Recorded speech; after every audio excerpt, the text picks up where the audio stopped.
Chicago, September 1982.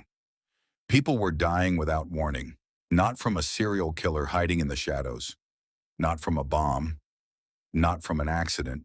They were dying after taking a medicine found in millions of American homes. Tylenol. Within days, fear spread across the entire country. Parents emptied their medicine cabinets, hospitals filled with terrified families. The FBI launched one of the largest criminal investigations in American history. More than 40 years later, no one has ever been convicted. This is the mystery of the Tylenol murders. It began with 12-year-old Mary Kellerman. She woke up feeling sick. Her parents gave her one extra-strength Tylenol capsule. Minutes later, she collapsed. Doctors fought to save her, but she died. At first, nobody suspected the medicine. Later that same day, a postal worker named Adam Janus took Tylenol for chest pain. He died soon after. His grieving family gathered at his home. His brother and sister-in-law each took capsules from the same bottle. Within hours, they were dead too. 3 members of one family had died in a single day.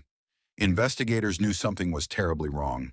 Laboratory tests revealed a horrifying discovery. The Tylenol capsules had been opened.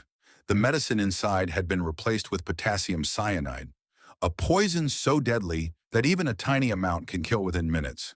The bottles had been returned to store shelves. Anyone could have bought them. Anyone could have become the next victim.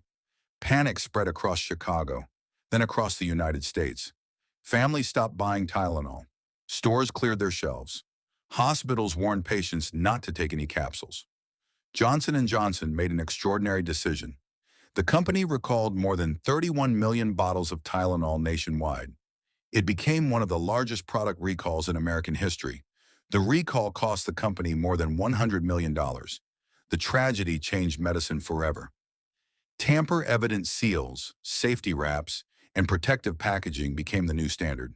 The plastic seal you break before opening many medicines today exists in part because of this case. The FBI interviewed hundreds of people. Thousands of tips poured in. One man demanded $1 million to stop the killings.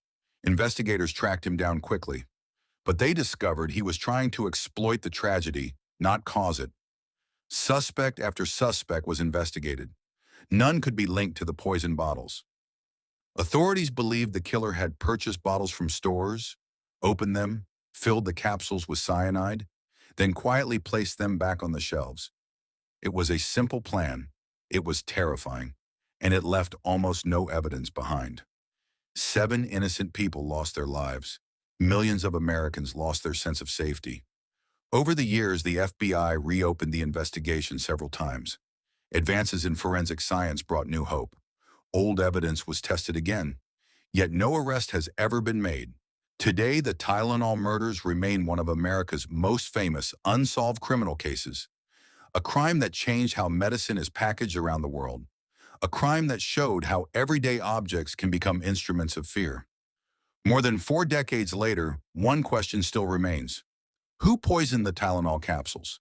The answer may still exist somewhere inside an old FBI file, waiting to be discovered. If you have a theory, share it in the comments below. Subscribe to the Case Room for more true crime, FBI investigations, and unsolved mysteries. This content is based on publicly documented historical information and is presented for educational purposes only.